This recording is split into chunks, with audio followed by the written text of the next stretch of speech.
4. And let's start with the motivation for this class. Remember, we decided not to lose great seeds because we can reinvest into them and plant even better seeds. So there is a formal prayer in Tibetan that has some blessing that probably you heard already. But let's do it just mentally. Just close your eyes and think about many generations of teachers of this lineage, starting with the Buddha himself, and you are more or less something like around 44, 45, 45th generation. And you are receiving something that is priceless, because it can stop not only your own suffering and death, it can stop every suffering in the world. So think in a way that you make a decision to plant the best seeds you can using this knowledge to get to the ultimate goal of this path and help every living being. And this is why you participate in this class as a student or translator or technical assistant, organizer, etc. And you will offer to every living being, and of course to the lineage of teachers, the perfect world that you will create.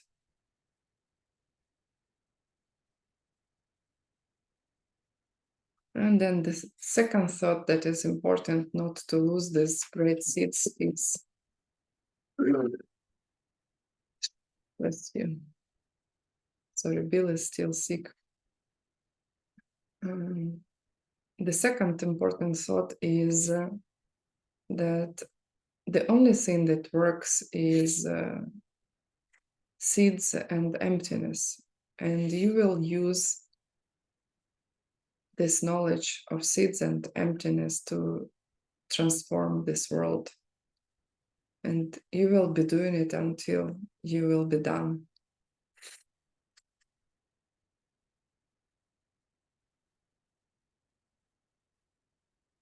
And think about your personal issues and problems, and don't think that they are not important. But on the way, every problem will get resolved, including your own issues.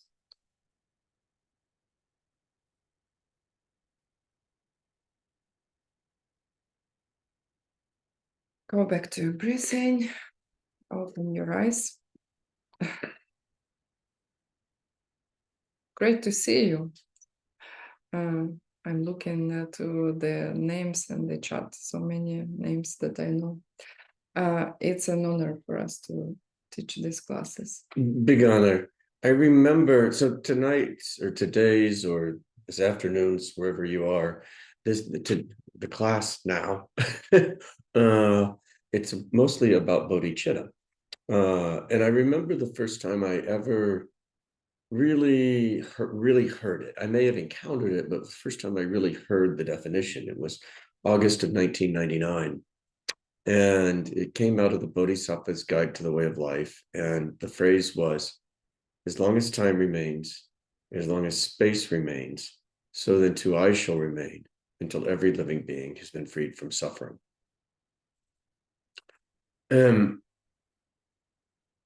I don't know whether they said it or whether I thought it, but I certainly thought it many times afterwards, that it's the greatest thought possible, right? I mean, countless beings, and that you're going to work for as long as what it takes to relieve all of them from suffering, right? I mean, I don't think that there could be a greater thought than that. And it's if you can hold it even as a wish, right? It's really powerful. I mean, we know from karma that can we call it karma in this class? We can call it karma. Yes. Okay, good. Yeah, karma. We teach to non-ACI students, and this is a red flag. Yeah, we want to reach as many people as possible, and we don't want it to be held back with cultural baggage. So karma. That if you're focusing your intentions towards one person, it has some power. If you're focusing it towards two, it has more. 3, 4, it's increasing, right? countless. It's obviously a critical component for how you can get out of your own suffering in this lifetime, right? The intention to work for every living being is a critical part of getting out of suffering in this lifetime. It's really extraordinary. It's brilliant, just absolutely enlightened form of thought. Yeah, I remember I was thinking, wow, this is a cool idea. Because I also was touched by this idea of bodhicitta, just slightly in a different format, in the format of, I just heard once a traditional Tibetan prayer about the wish for every living being to be free from suffering and causes for sufferings. And it touched me deeply. My old seeds ripened. Probably that moment was probably a very important moment for me. And I was thinking, wow, it's so cool to think about all these countless living beings. I mean, you cannot really have a bad day if you think that every single moment you work for every living being, right? Like countless living beings. It's like, I remember Ilya, my ex-husband, he was saying that he was afraid of dark rooms. And he would go to the underground, how you call it? Like basement? To the basement. The room underneath the house that's below the ground. There was no light because he was a guy. I mean, 5 years old, but a guy. And very brave. Very, not very brave. He was thinking, but he wanted to become a brave guy. And he was saying that he figured how to overcome his fear to go to the basements. And he would take a boy who would be younger than him. And then because he would feel protecting, so he would not feel any fear, and they would go through the whole basement fearlessly. So, and when you have this feeling, like you cannot really have a depression anymore. You cannot have bad days. I mean, deeply bad days, right? A little bit, yeah, okay. Always. But you cannot have low self-esteem even, right? Because you know that you work for every living being. And this is not that you are strange or crazy. The more you understand how reality works, every single second you plant seeds that influence the whole universe, because it does come from your seeds. I mean, from nothing else. These ideas, they are so cool. I remember I was thinking, wow, it's kind of a little bit boring. Okay, I get this idea of bodhicitta. I need to do the best thing to countless number of beings. Okay, the mathematics makes sense. Like then I can get something that is the coolest thing in the universe, right? But now I understand that every single classification, every single, you will hear now several types of divisions of the bodhicitta. it makes sense, and it will help you at different stages and different moments. I think it's interesting because one of the questions that probably should come up is, can I really save every living being? And, countless beings, and then, from especially countless. Yeah, right. From the previous class, right? Like when they're saying countless, that's not just that's not just an exaggeration. They're saying it's literally countless, right? And so I don't think the mathematics does make sense. Like in one way, okay, would it be powerful if you could? But in another, in mathematics there is this sign, yeah, infinite. It's also mathematics, so it does make sense. So yeah, I mean, they're saying it's endless, right? And people have been in this situation since beginningless time. How am I going to do that, right? I'm one person out of 7 billion. And that worldview is coming from the idea that your mind is a product of your brain, right? That like there's some kind of atoms and chemical reactions and organic chemistry, and there's something physical going on up here that's creating your mind. But one of the other living beings, they're completely separate. Yeah, completely separate, each encased in their own little set of chemical reactions and physical properties. Independent on me. Yeah, completely independent. And so that's not the case. I mean, that's one of the major cultural ideas that we've been taught, that's it's just plain wrong. And if you go looking for evidence, yeah, I mean, there should be some kind of clue, right, in the outside world. Either mind is being produced by brain, in which case I can't do much of anything other than push stuff around near me, right? Or mind is something different than the brain. And if that's the case, well, then that opens up a whole world of possibilities. And I remember coming out of retreat, and by this point, coming out of my 3-year retreat, and by that point, I'd seen enough. I was 100% completely convinced that mind is something separate than the body, and I'd seen many examples of that, to the point where it wasn't even close. It's not, when you've seen it, it's not debatable, right? And they've got it wrong. But there should be some kind of clues in the outside world. And if you go looking for them, it's pretty easy to find it.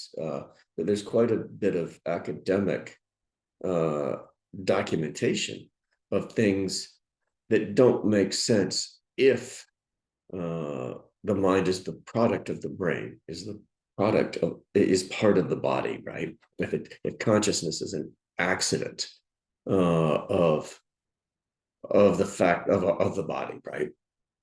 And so we're not going to go into it for this class. No. But it's there. You just know it's there, and you can go looking for it if you want to. And so because your mind is something separate, it has the power, because it's your mind that's projecting your universe. And so if you change the seeds that are projecting your world, you change your world.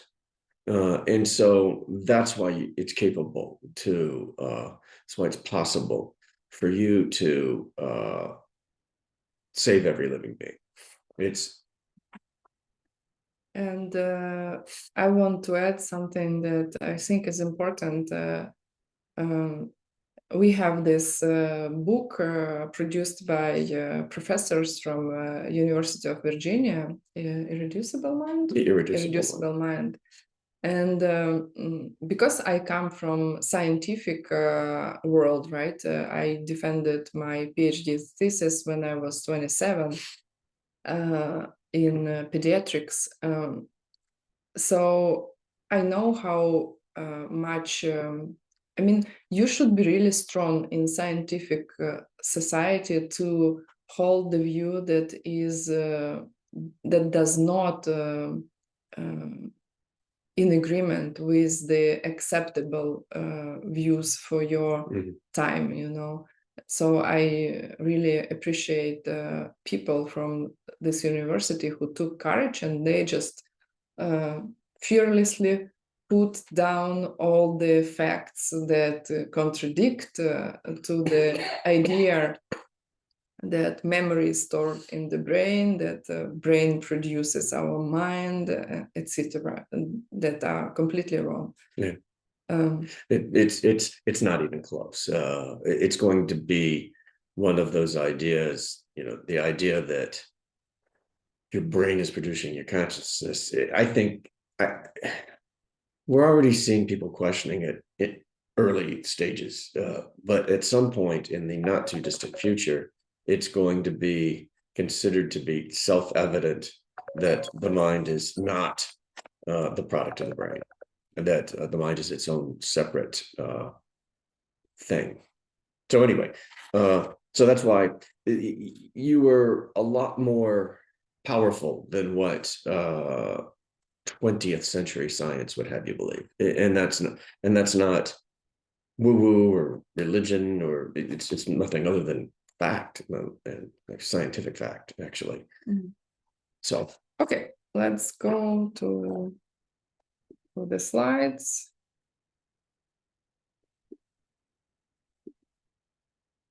And so now we'll talk about different types of bodhicitta, because again, I think it's the greatest idea that anybody could have. And, you know, with the direct perception of emptiness being non-conceptual, right?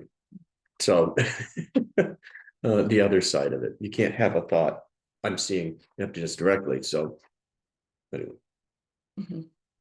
Okay, so bodhicitta is actually a tool how to use this understanding, and it feels good and it feels right. So how you can divide like what types do we have of the bodhicitta actually? First is by stages, because now you have heard already about the idea, and maybe some of you are thinking about this idea and studying it for a moment. Some of you just heard it for the first time. You have this bodhicitta in the form of belief, the belief wish. And it means that you achieve this actual wish for enlightenment, but you have not seen emptiness directly yet, which we were covering a little bit at previous classes. And we will go maybe in some details, you know, right? So remember this 5 paths. And first is path of accumulation, second path of preparation, third path of seeing, fourth habituation, and fifth no more learning. For bodhisattvas, for the bodhisattva track we are in, actually your renunciation is followed by your bodhicitta, belief, the belief wish, because this wish will lead you along the bodhisattva track, unlike lower tracks like medium and lower capacities track. You want it? Yeah, remember we talked about these are the 5 paths that everybody goes through on their spiritual path, going from being a normal, ordinary being to enlightened, those 5 paths. And remember, we talked about there being the same 5 paths, or each track has its own 5 paths. So listeners have 5 paths, and solitary realizers have their 5 paths. And on the Mahayana track, we have the 5 paths that Ina just mentioned. Overall 15, you can say, because they will be the same, but they're leading to completely different achievements, right? Okay. Очень плохо. So, the belief wish. Belief wish happens when you are at the path of accumulation and path of preparation. Because you heard the idea, it sounds cool, you work to get it, the wish, and you have some kind of, I mean, your heart is opening slowly, right? And you feel more and more compassionate and love more and more living beings. And it's interesting, I remember was an insight for me. I was listening to Geshe Michael class once, and he said, and at some point you realize that all living beings are the ones that are around you. So I remember I had the tendency to think that, okay, I meditate for every living being, but I would never include, I don't know, my boss at my work, like, or somebody who was irritating. I was thinking, I work for other people. And these people around me, they just create obstacles to my practice. Like, I would be a great meditator if they would not, spoil my meditation or like make me upset and unhappy. So, but don't get into this trap. Your living beings are on the first place are the ones that you see, and on the second place, the ones that you do not see. Because with those who are around you, you can plant directly seeds, right? And other living beings, you can imagine that they are countless, but you cannot actively do anything with them, right? So this is important to understand. Yeah, Americans in particular, I think, because that's who I'm familiar with, is mostly Americans. They tend to think that they're going to have to go someplace like the slums of India, or some desperately poor place in Africa to help people. But it's not like that. We're all on the same ship effectively, right? We're all under the same sufferings. We're all aging, getting older, gonna get sick and die. And so, the people in the richest neighborhood have the same problems, maybe not quite as intense physically at the moment, but Oncology. yeah, right. So everybody has. Yeah, I just If you're human, you have the problems. yesterday bumped into a YouTube video about two United States celebrities who revealed that they have very bad health conditions, right? So everybody suffers. Yeah. So the second, so the belief wish is for the path of accumulation and preparation. And you, during this path, you do not, you see things that are coming, that are not coming from you. You see things as separate from you, not being projected by you. And you believe that it is so.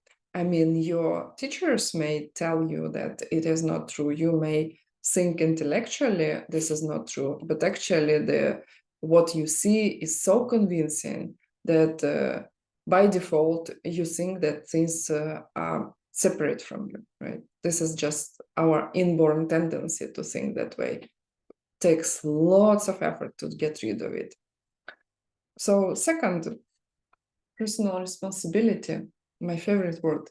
Personal responsibility. Yeah, it's a very famous word. You heard it already, with the 6 steps path to develop bodhicitta, cause and effect path to develop bodhicitta, or way to develop bodhicitta.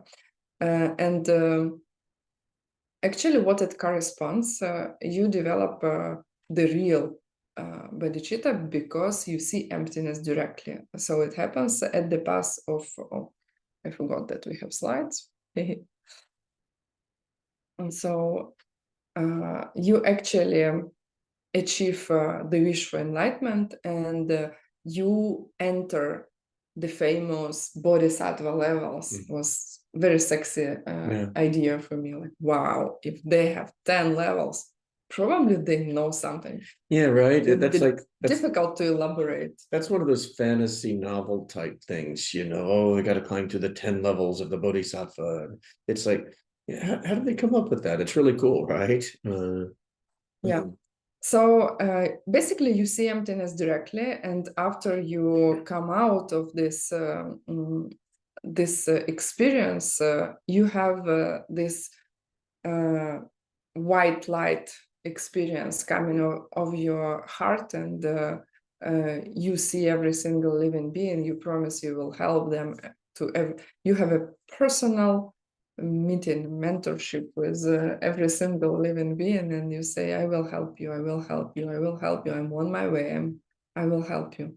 And if you recall, during the actual direct perception of emptiness, you're in a state of meditation, and your mind is imbued with bodhicitta, but you're not having any kind of conceptual thought. You're not thinking, oh boy, do I love everybody, I'm going to work for them forever. Because at that point, that would kick you out of the direct perception of emptiness, because that's a label that you're putting onto something, right? And so there are no labels in the direct perception of emptiness. It's the absence of those labels that you're seeing. But your mind is imbued with it, and with bodhicitta. So Geshe under the influence. So Geshe recently talked about, what does that mean? And he said, funnily, humorously, that it's like you're driving and your attention's on driving, but you're drunk, and so it's like it's there, it's affecting you, but your focus is on one thing, on driving. Yeah. And so it's like you're having the direct perception of emptiness, but it's imbued with bodhicitta. Yeah, and then police comes and takes away your driving license, and they call it DIU? DUI in America, driving under the influence. Driving under the influence. So bodhicitta would be... Positive example would be bodhicitta. Yeah, well, bodhicitta would be an MUI, right? Meditating under the influence. It's okay, they don't give you a ticket for that. Actually, they give you a ticket out of samsara if you can get that. Okay, so that was personal responsibility. Meditating under the influence, I like it. And I like the translation of Laksam Namdak from Tibetan. It is translated like a special thought. Special thought that even nobody will help me. Your understanding of these ideas of emptiness is so profound that you just know these are seeds. I have many. And I mean, okay, I can get upset because of my seeds. I know for sure I have very bad seeds. It doesn't help.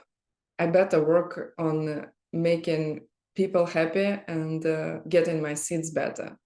And you just ignore everything that does not confirm your experience in the past when you have seen emptiness directly. And you see things as self-existing, but you do not believe it anymore. Yeah, so this was the Bodhisattva levels 1 through 7, which is really, I really enjoy this discussion. And you can tell that, I mean, like, you get the sense that people have written this down this way because somebody experienced it, right? Like, for example, Jetson Kappa, who wrote the famous book, I think it's Illumination of True Thought, on 10 levels of Bodhisattva, and he described the book like this. in details every single bodhisattva level, how it feels, what it does.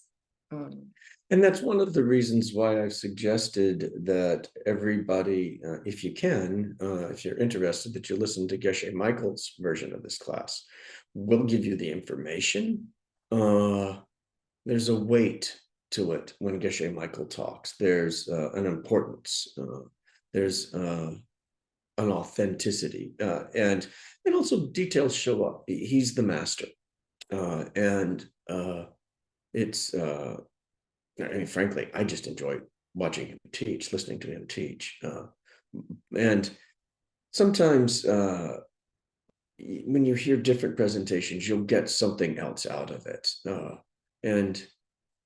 This is why I like listening to everybody. Yeah, she does. She listens to classes all the time. She'll be swimming. We go to the gym and we swim. And she has a special set of headphones and she listens to classes while she's swimming. Okay, that's a side talk, but I think this is a cool one because this is a confirmation of how powerful the seeds are. Because I had the idea, I really hate doing something and not do something in parallel, like just swimming and that's it. She was made for America. A multitasker. There was nothing that could help me. I was thinking I could swim like 3 times as much, but I'm kind of bored. So because I'm using all this equipment, like I talk too fast. Yeah. Oh, sorry. Thank you. Because I use all this equipment to teach so intensely, and I had this intense idea that I don't want to lose my time when I'm swimming. I come once, I don't know, couple months ago to the gym, and I can see a guy swimming with something over his head. I was like, wow, it ripened. So if you like to swim like us, you may find MP3 players. You can record all your favorite classes and you can listen to them even during swimming. I mean, of course, I'm listening to classes when I'm walking or just going to the gym. Okay. So one. Bodhisattva levels 1 through 7. You've had the direct perception of emptiness. You're still seeing deceptive reality, but you don't believe it anymore. You know that it's empty, but you're still seeing things as deceptive. When you get to the ripened wish for bodhicitta, you're at Bhumi's 8 and 9. And at this point, you're seeing both deceptive reality and ultimate reality at the same time. You're seeing samsara and emptiness at the same time as you walk around. And so you're not fully enlightened. You haven't completely achieved omniscience, but you're always seeing emptiness at the same time. Pretty cool, right? I mean, you got a being like that's going to be pretty dang powerful. So that's the ripened wish. Yeah, and you remember maybe what happens at level 8, right? Yeah. You reach nirvana. Yeah, okay. Really? Oh, I don't remember that part. Nirvana. Yeah, level 8. We'll talk. There's a definition of nirvana coming later. Next class. Okay. Okay, so basically there was a ripened wish. You do not see and you do not believe anymore that things are self-existent. And then the last one is all obstacles eliminated. And so this would be the bodhicitta of an enlightened being. So at this point, not only have all of their mental afflictions been eliminated, but they've also eliminated the subtle obstacles to omniscience. So now full omniscience, aware of every thing in the universe that ever was or ever will be, all the people, all the beings, all their thoughts, where they were in their past lives. Just, I mean, it's too big for my human brain to wrap itself around, but I think it's possible. I think that's the emptiness of the mind, that it's possible to do that. Yeah, if it would be like, that you need to go physically to every single living being and convince them to behave better, like to stop creating conflicts, wars, etc., then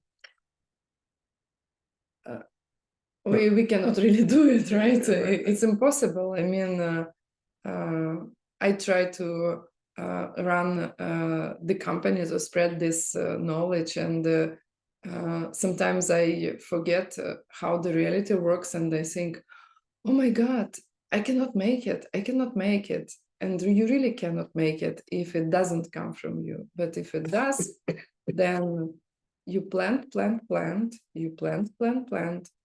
You keep good motivation, you keep this wish to help as many people as you can, and then miracles start happening. And to be honest, this is how I think I met my husband, because maybe I'm not the best practitioner, but I'm very good in controlling my mind. And she is very good.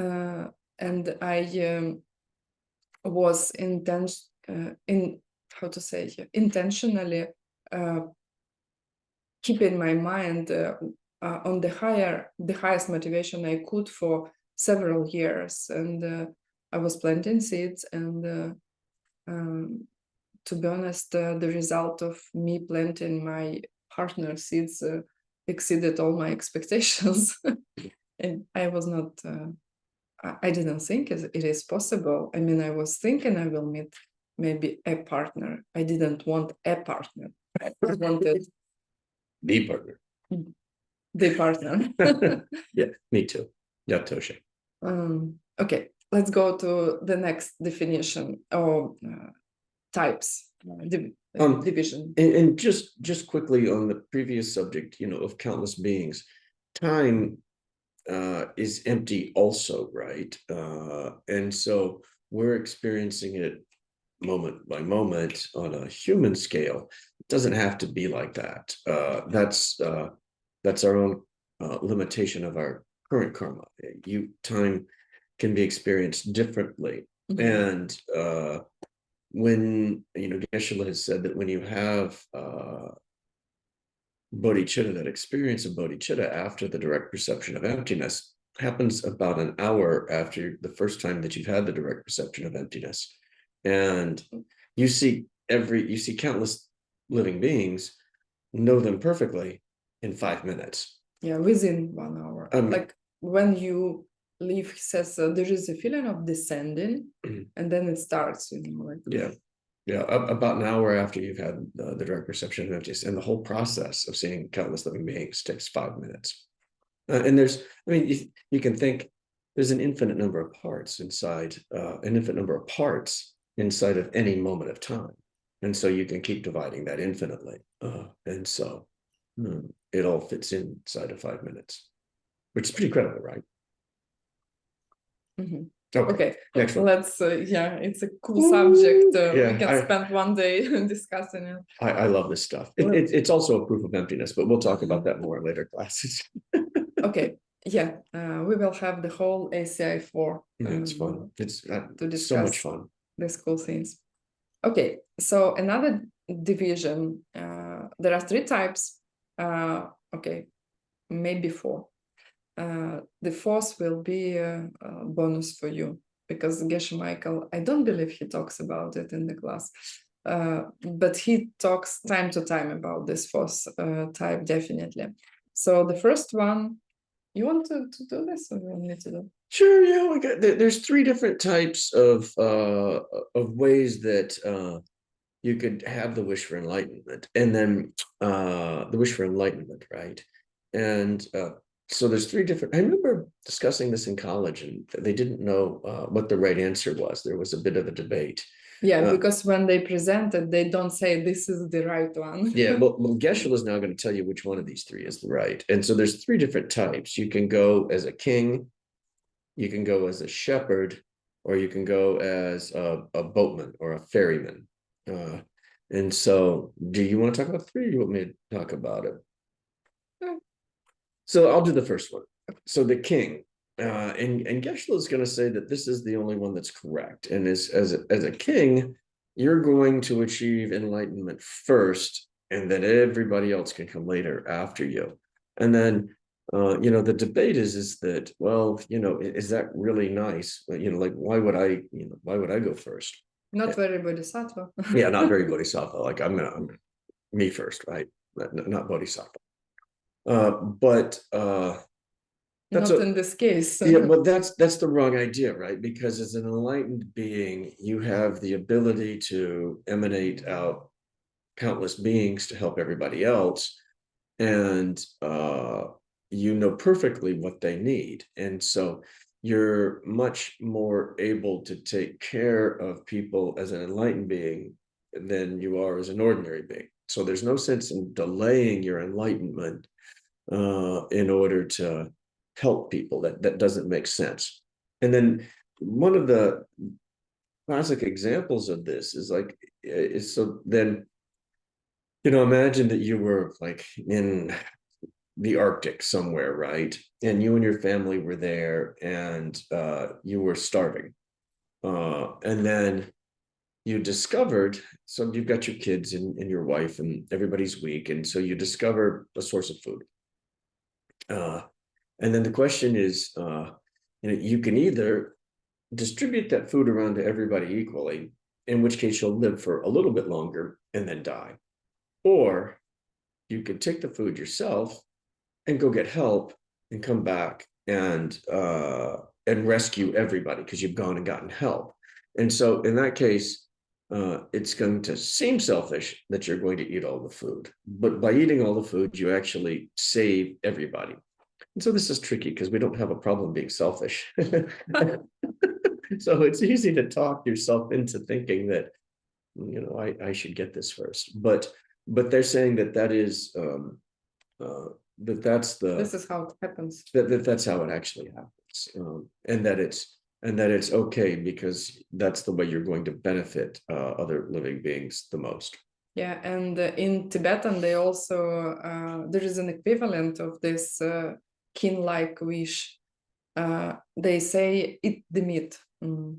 Yeah, eat the meat. If you do not know, Tibetans, they were all eating meat, including monks, not because they wanted to harm animals, but because Tibet is a very, how to say, it's a mountain region, and there is nothing you can grow there. No. Except they have yaks, and they drink yak's milk, they do butter, they use their skin and fur, they use their meat, they eat their meat, they do cheese and other stuff. They even use their poop because they built houses using it, and they burn it in fire. So it's because grass will grow high in the mountains, yeah, and the yaks only grass. And the yaks can convert the grass into calories for the people to eat, and so you can't grow an apple tree.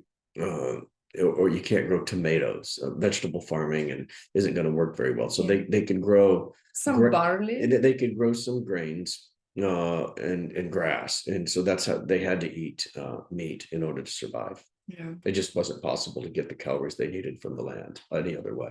Yeah. Okay, so eat the meat. That was the first one. Let me see if I can share the slide. Yeah, okay. So you want to become enlightened first and lead others. That was what we covered. like a king. And it works like that because you take the responsibility.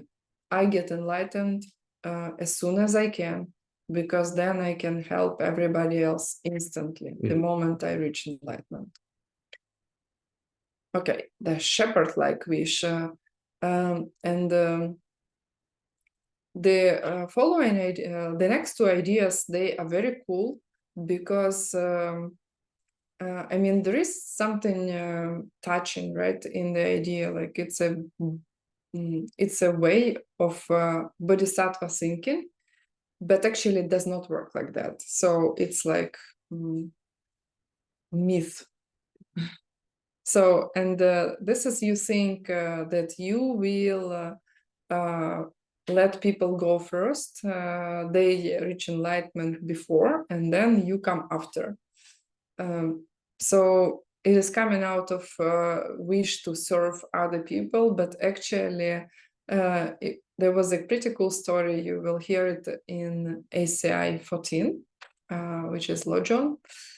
And the story is about one of my favorite Buddhist masters, Geshe Chikava, who is responsible for making the famous Tonglen meditation an open teaching. And Geshe Chikava had his students, he was dying, and he had this idea that he will go to the lowest hell because he can serve other people better. He will be helping people in hell, or like in exchange to other people, something like that. He had this idea that I'm dying, okay, great, I'm going to the deepest hell. And you should appreciate what hells mean. ACI 8, you will learn lots of details. I was teaching this class several years ago. I was sick after this class for probably 2 weeks, because when you meditate and think about it, you really start feeling it, and it is horrible. So basically, here in this reality, our body is adjusted to have as many addictions as possible. If you are born in the hungry ghosts realm, right, as a hungry ghost, then your body is adjusted to feel the hunger and thirst and want things and never get it. Your body is shaped like that, not to get what you want. And if somebody is born in hell realms, the body is the best to feel maximum pain. I mean, on this planet, which we do not appreciate most often, we cannot even feel deeply. I mean, there is a limit of pain you can feel, and then you just pass out. In hell realms, you do not pass out and you do not die of this pain. Or in like, I mean, I think two first hells, you can die, but you are reborn right away, and you feel this pain of dying again. And so it's a horrible place. And Geshe Chikava, he wanted to be reborn in hell realms to help beings there, and the lowest hell is the most horrible, obviously, one. And when his mind started to get separated from his body, he said, oh, I see, and he was unhappy with what he was seeing, and his students were thinking, okay, he sees the hell realms, this is why he's suffering. No, the more I try to imagine hell realms and to get there, the brighter the paradise is. The brighter I see the paradise. So shepherd-like wish is nice. It does not really work. And I'm convinced that this story about Geshe Chikava is not just a tale, that it actually happened like that. Yeah. Okay, the third one, also a nice idea, like bodhisattva-like thinking, but it is also a myth. So the only right version is the Kinvish. The last one is the ferryman-like, or but it's a beautiful idea that beautiful ideas. Yeah. So the idea is that you reach enlightenment together. Like I don't know, maybe you have your husband or your wife or other people, and you think, okay, we will get enlightened together. Forget about it. You should take responsibility on yourself, and you should reach it first. And the funny thing that will happen, that you will see them already. They already reached it also. Yeah, because even your past is a mental projection, and you can change your past. Yeah. So we can. In these teachings, we can change our future, because we are planting constantly seeds. We can change our past because it is stored in our consciousness in the form of mental seeds that are ripening, and we have some memories. The only thing we cannot change is the present moment we are locked in, because the seed is already ripening. We cannot stop it, really. Okay, and also I was listening to Geshe Michael's class, and he was talking about Buddha Shakyamuni and his hell stories, right?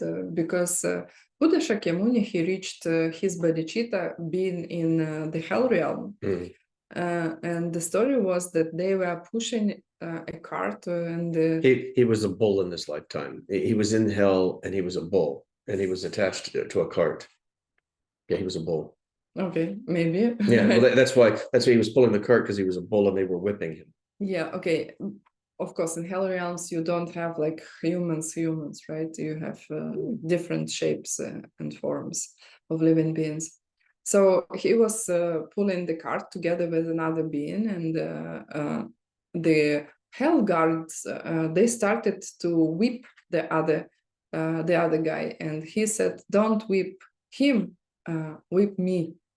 And this moment, he died in this hell realm, and he was able to move to higher realms. And then he had long journey as a bodhisattva, but he reached bodhicitta that moment of time.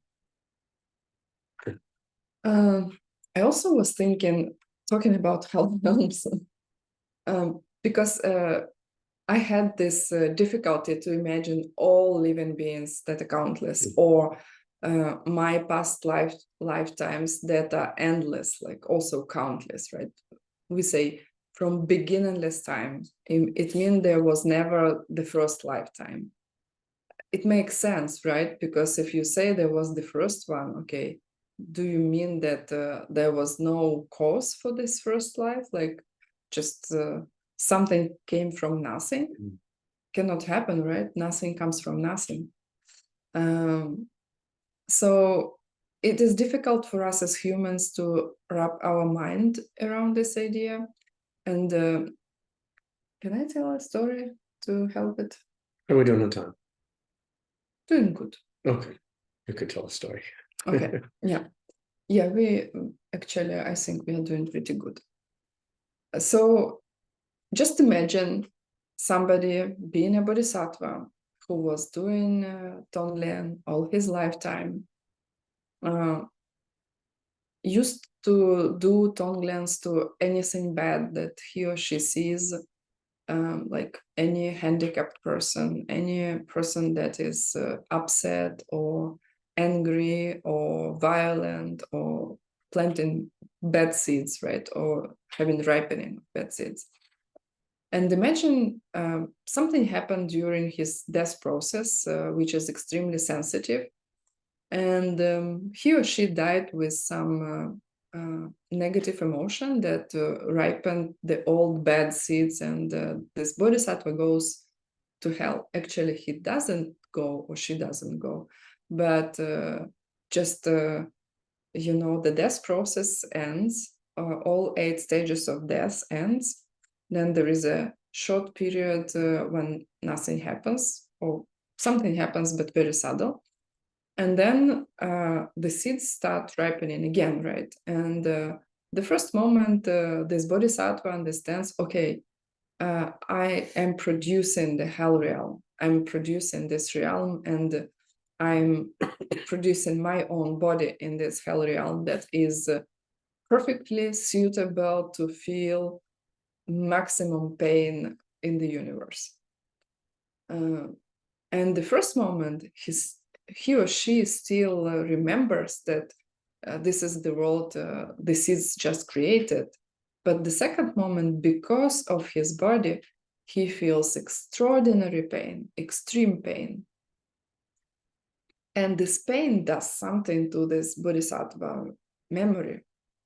And if the next second you would ask this bodhisattva, how long is he staying in this realm? He would say, with complete accurate perception of his memory, he would say billions of years.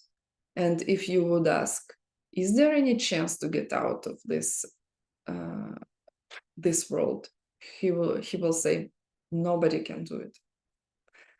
And the next second, he sees somebody suffering in this realm, like from the same kind of pain he goes through.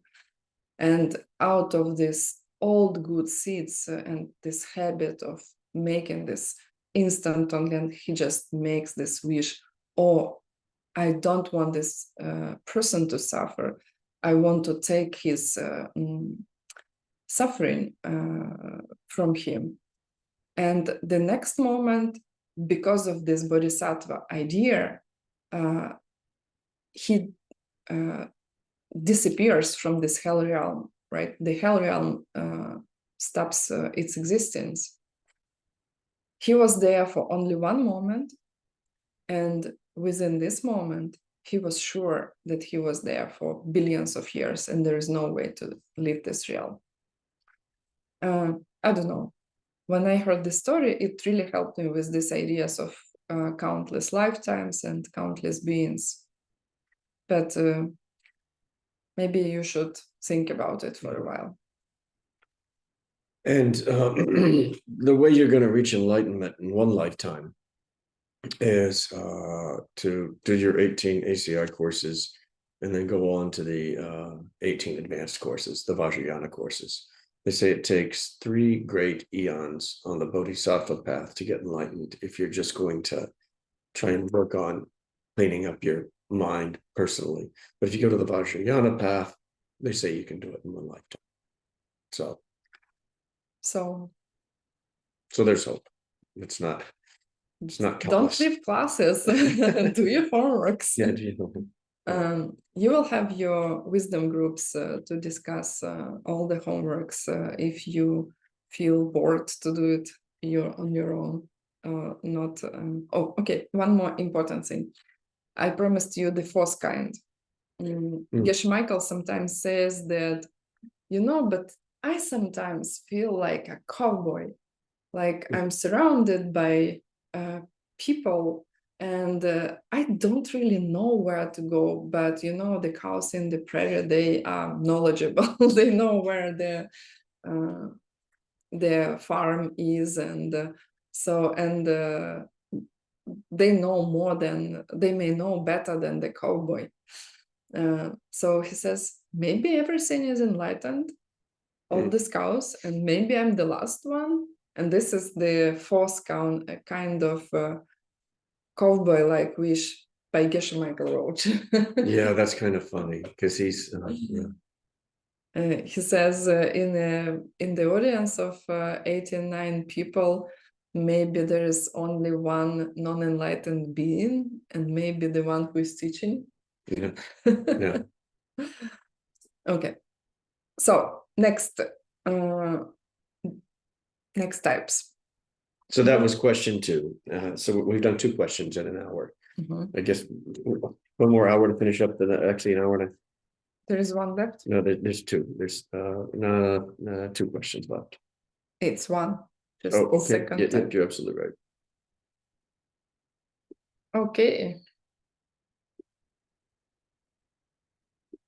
You want to do it?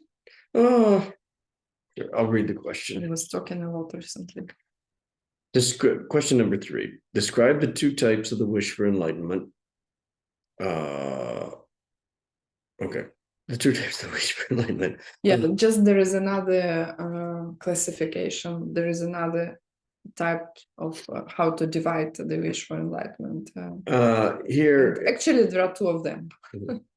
so here they're going to say that you can have the wish in the form of a prayer, which is the thought, or you can have the wish in the form of action, where you're actually doing the deeds of a bodhisattva. And they're calling the wish in the form of a prayer. The Tibetan for it is munsam. Very famous. Yeah, munsam. And the wish in the form of action is juksam. Munsam and juksam. Mm-hmm. So you think it is cool to be a bodhisattva, and then you start really to undertake actions to confirm your wish. And everything you ever do starts as a thought, right? Mm-hmm. You don't say or do anything unless there's a thought first to say it or do it. Mm-hmm. There's probably some there's probably some kind of counter example in one of the texts someplace, but I think as a general guideline, it's pretty much true. Yeah. And the second yeah, this is fun. The second one is very cool. You want to do it? Yeah, so the wish to achieve bodhicitta can be divided into 2 things, and that's the deceptive form of the wish and the ultimate form of the wish. And the deceptive form of the wish is when it's focused at deceptive reality, right? Mm-hmm. And deceptive reality, again, is everything that, my coat, my wife, the computer we're talking on, everything in the world, that's all part of deceptive reality, right? And then the ultimate form is the direct perception of emptiness. And this is ultimate because emptiness is an ultimate. It's completely pure. It's unstained. It's not possible to have any mental afflictions. There's no negative karma. There's no suffering in emptiness. All of our suffering is a projection of our mind onto a reasonable basis, but that's not emptiness, right? Emptiness is completely free of suffering, and so it's ultimate. So I was thinking also when I was doing this course, one of my favorite ones, especially like all these bodhisattva levels, and then there will be my favorite classes about nirvana, the next one, and class 5 and 6. But really, it did not make a really sense to me, like why it is important to divide to deceptive and ultimate, and especially why they say focused on deceptive reality and focused on ultimate reality.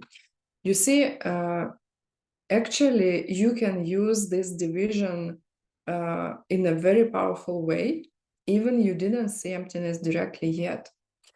Because when you focus on, let's say, positive side of the universe, right?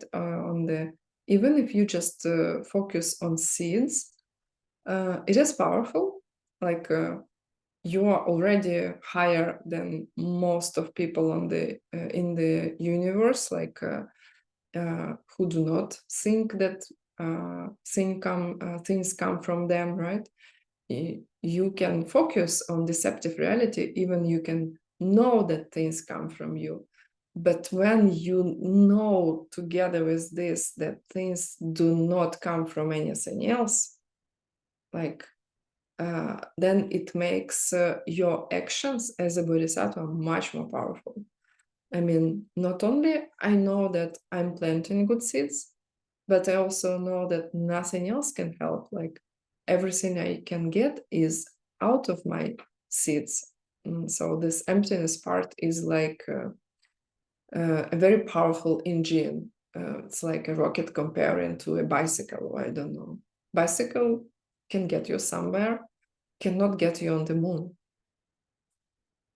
So that's it for today's class. You have anything to add?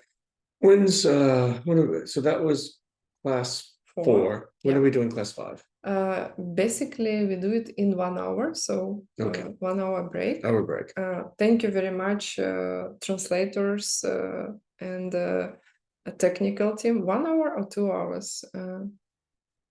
I started to have doubts. Lena, could you please help me if this is in 1 hour? 1 hour. Okay. Yeah, cool. 1 hour at noon. Okay. Noon Central Time. Noon Central Time. Noon, center of the universe. Geshe Michael says, okay, our center of the universe, Chicago time. Okay, see you in 1 hour. Yeah. Dedication. If it's true that we spend together 1 hour discussing this important, priceless, I don't know, subjects that can change not only your life, but the whole universe. Let it be so. Let you be able, I wish you to be able, like all of us, to change our world as soon as we can and see it as a pure paradise, no suffering realm. Dedicated to the enlightenment of every living being. Every living being. All right. Thank you for being here with us. See you In an hour.